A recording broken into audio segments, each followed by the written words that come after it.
All right, little break in the action at work. So I did some of this wiring at lunchtime here, and yeah, took out the old transmit. As you saw in the last video, I unbolted this part and out it came. And there's the new socket now wired in. It's not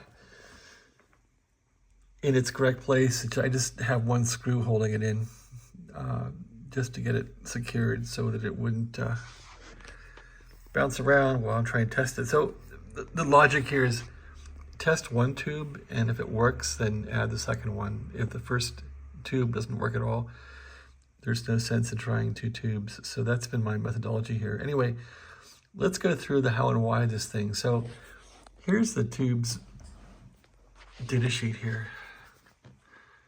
And the way you wire this thing really is just follow the purpose of the elements on the tube. So 7854 tube. And so for those of you who know tubes, this will be very familiar. If you don't know tubes, then here's a quick little introduction. So this is called the heater. The symbol is like a little V, upside down V. And this is the part that heats up the tube. It's the one that lights up and makes heat inside the tube. Well, there's two parts that make heat. This will make heat like a heater. It lights up orange like a heater coil. You'll see the tubes glow. The heaters are what glow. And so you put in this tube, you put in 12 volts from pins 1 and 7, and this will glow. This is called the cathode. So the cathode is basically the opposite of the anode. Cathode, anode, these are called plates, P1, P2, also called anodes. Cathode, so the current or the electrons flow from here to here, and when there's heat applied, electrons boil off and will flow. Okay, so the tube then becomes a valve, and what will stop the electrons from flowing is bias. So you put bias on the grids here. These are called grids. So these grids are screens that stop the flow of electrons when they're biased negatively, and when a signal comes on these, like from your driver, it's going to make these go a little more positive. They won't be completely positive, but they'll be less negative, and so that will allow some electrons to come through here. So this basically is called a screen grid, and the screen grid really has, I don't know, 200-300 volts on it, and it accelerates the electrons through, and they hit the plates. So the plates basically suck off the electrons. These are charged at 800 volts, 700 volts, and so they'll attract the electrons, and the cathode is usually grounded or pretty close to ground, so electrons will flow off this way. So when you look at, say, tuning up your amplifier and you say plate current or grid current, you're looking at the current across this thing to ground, and so they put in resistors that are a very small value, like a 1 ohm resistor. So you look across the voltage of a 1 ohm resistor with a 1 milliamp meter, and that's how you get your plate current. So really plate current is cathode current, because you don't want to have a current meter up here with plate current with 900 volts or something. So that's how that works. So if you look at the schematic of the 700 here, which I have up here on this window, you'll see this is how it was connected. And this is the 8950 tube. And so you'll see this last grid here is grounded. That's called a grounded grid amplifier, basically AB1 grounded grid amplifier. And I don't have this third grid in this tube, so is this going to cause trouble? Maybe, I don't know. Here's the screen grid going through a 100 ohm resistor, and they're feeding about 275 volts in the screen grid. And then here's the actual control grid, which gets the signal. And so this grid, you have bias coming into it. There's the RF coming in from the driver tube. RF comes in through this capacitor here into that grid, and then you have bias coming in. And so that's how that works. When you get down to the physical tube here, you can look and see the same things going on down here. So I talked about the resistors on the cathode. So in this case, let's see, the cathode in this thing is directly grounded. That's funky. And oh, it's the driver tube. No wonder. I'm looking at the wrong tube. All right, let's get real here. I thought that looks wrong. I mean, it is wrong. Let's get real. All right. Where the heck are the finals? Okay, here they are. Showing you guys the wrong stuff. Who would do that? All right, so here's the finals. Sorry about that. Same kind of thing though. Screen grid. Well, this top grid's grounded. The next one's screen grid, 100 ohm resistor feeding into there. The third one is your control grid. And yeah, there's a choke now bringing in the minus from the bias supply. Here's your minus supply coming in. So when you set the bias control, it's going to control the minus voltage on this first grid. And concurrently coming in is your feed from your driver tube. So there's the driver tube right there. Well, it's back here somewhere. It's right there, I guess. But this is RF coming in here. So RF coming in, bias onto the control grid. This screen grid here is fed with about, I don't know, 275, 300 volts.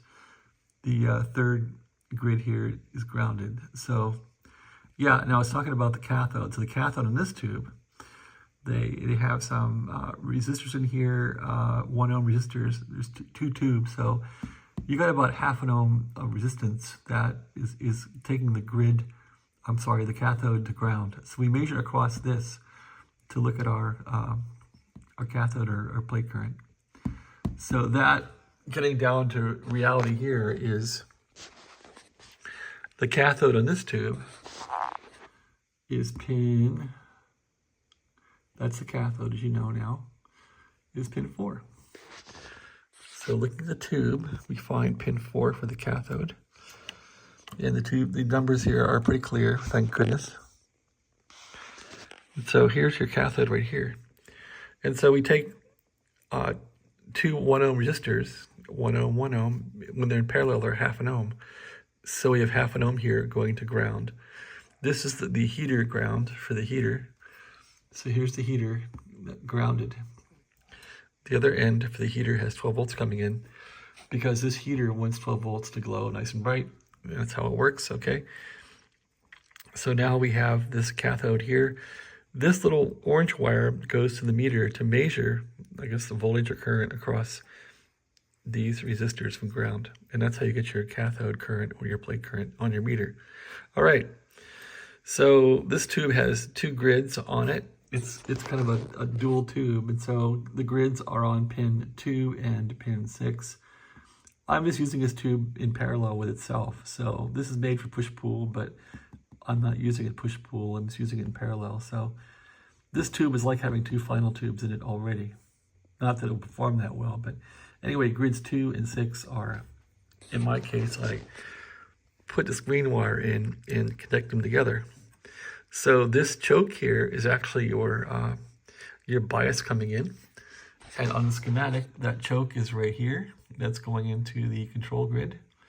So the control grid is here, pins 2 and 6. And that's the choke coming in. At the other end, we have a little capacitor here, a 0.002 coming in to our grids from the driver tube. And that comes into this whole big assembly here. So I just brought that over like that. And that basically is the control grid here, and that's coming in right about there. So that capacitor is that capacitor right there. That's about it. Let's see what's left. We have the screen grid here going through 100 ohm resistor on the screen grid. That's this grid, pin number 3 here. Screen grid is pin number 3, and that's right there. That corresponds again to the screen grid here, which is fed with about 300 volts through that resistor. That comes down through here and goes to gosh knows where, but it looks like it has a relay on it. It gets turned on when the tube's keyed. All right, so what else are we missing here? Got the cathode, got the grids. The plates. So the plates are on top. So the two plates are going to get connected to the suppressors up on top. And that's it. So to run this thing, what I want to do is first of all fire it up and turn the bias up all the way. So This tube is unknown to me. I have no idea what it's going to do because I'm not scientific. I'm just connecting it up. So I'm going to first of all measure the bias right here, voltage. I want to make this as negative as possible because I don't want this tube to freak out and start conducting with no RF on it. And that's what happened last time when I was playing with the 6146s. They went kaboom. And what happened was on that issue, I had too much cathode current and these resistors vaporized. These were gone. So this time I want to at least check the bias, make sure it's as high as possible, minus 120 volts or so on here. And then I'll decrease the bias and see if these guys will have any kind of bias current. So probably take these at 50 mils and see how they work. And then if that works, I'll try and feed some RF in this way and see if it'll work. Anyway, that's that. Let's go on top side here and show you what's going on. Nothing much. Yikes, gotta connect the plates up. So plates are no big deal. So I guess I'll just connect this thing to these two wires here, which are for the plates. I'll probably just go on one plate at first and see if that works out, and then try two of them. So that's the plan. Now it's time to fire the radio up and take the bias full, so it's a minus 120 volts on the control grid, and see if it survives. See if I survive. All right, so I'm not someone who knows a Smith chart in my sleep, but I'm giving this a whirl just because I was pissed off at the cost of tubes on eBay for sweep tubes. And so I found this tube. I think I paid like $100, $114 for two of these from RF Parts. RF Parts rips you off no matter what, but I don't know. I felt better getting ripped off, at least for two brand new tubes that were new old stock and came new in the box. So at any rate, we'll see if this works. If this thing works at all, then I'll be motivated to mount this tube correctly, get the socket all squared away. I have another socket on the way, so I'll put the socket in there and then connect these up with all four plates connected to these two suppressors. And would I want a suppressor per plate? Probably so. I probably want to have four of these, but who knows? It's time to try it out and see if it works at all, or it smokes up the room. Okay? Thanks for watching. Have a great day. Yeah, I've been pulling tubes out of this radio. I gotta find some tubes for it. Been cannibalizing it. Thanks for watching. Have a great day.